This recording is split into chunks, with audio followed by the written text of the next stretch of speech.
शिक्षकांचा मुद्दा आहे महानगरपालिकेच्या, काय सांगाल? इथे रिटायर्ड शिक्षक आहेत, अगदी 65 वर्षापासून 60 वर्षापासून ते 91-92चे पण आलेले आहेत वयाचे. त्यांचं म्हणणं आहे 7व्या वेतन आयोगाप्रमाणे आम्हाला आमची जी पेन्शन आहे ती देण्यात यावी, जी आमची थकबाकी आहे ती देण्यात यावी. आणि ती कुठले शिक्षक आहेत तर प्राथमिक अनुदानित खाजगी शाळेचे आहेत, परंतु त्यांनी योगदान जे महानगरपालिकेमध्ये शिक्षक आहेत त्याप्रमाणेच दिलं आहे. मातीचे घडे त्यांनी बनवले आहेत आणि त्या अनुदानित स्कूल म्हणून जेव्हा आमच्याकडे महानगरपालिकेकडे न्याय मागताय तर तो न्याय दिला पाहिजे.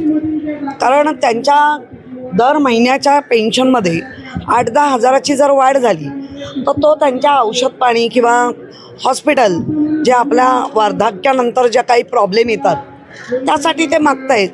ज्या लाडक्या बहिणीला रेशन कार्डवर साडी देत होता, ज्या लाडक्या बहिणीला 1,500 रुपये देऊन उपकार केल्यासारखे करत होता, तर ह्या पण लाडक्या बहिणीच आहेत. या शिक्षक जो मुंबईचा, आणि बरं हे 7व्या वेतन आयोगाचं मुंबई बाहेरच्या सर्व लोकांना मिळालं आहे, तर मुंबईतल्या शिक्षकांनी काय घोडं मारलं आहे? न्याय देताना देवा भाऊ न्याय द्या, आणि यांचं नेतृत्व आता आम्ही करू. आपण मुख्यमंत्र्यांची देखील भेट घेणार आहेत. मी त्यांना तेच म्हणलं, तुम्ही पत्रव्यवहार जो केला तो आम्हाला सांगा. मी आणि अशरफजी मिळून एक पत्र देतोय आणि त्यांची वेळ मागतोय की महानगरपालिकेच्या आयुक्तांना आदेश द्या. 200-250 करोड याच्यामध्ये लागणार आहेत, तर काय हरकत आहे?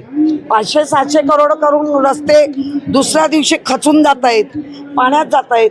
हे पैसे पाण्यात नाही जाणार, हे दुवे मिळतील. आता एक वेगळा प्रश्न, दिल्लीमध्ये जे आंदोलन सुरू आहेत, विद्यार्थ्यांना लाठीचार्ज केला आहे पोलिसांनी, अश्रुधुंडाच्या नरकाने त्या ठिकाणी फोडण्यात, काय सांगा? या देशामध्ये विद्यार्थी रडतोय, विद्यार्थ्यांचा शिक्षक रडतोय, काय सांगावं? काय बोलावं? यांच्यावर बोलावं तेवढं कमी आहे. मोठ्या प्रमाणात लाठीचार्ज झाले. नाही, हा हुकुमशाही ही चालू आहे. आपल्याला जे संविधान बदलणार त्याच्यातल्या ह्या सगळ्यात हळूहळू छोट्या छोट्या चुणूक दिसत आहेत. संविधानाला अजून काय बदलायचं राहिलं?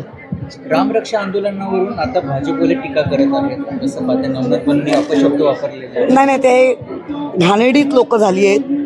नवनाथ बंदबद्दल तर मी बोलणारच नाही. त्याला म्हणावं महानगरपालिकेचा नगरसेवक आहे ना, का नगर भक्षक आहेस ते दाखव.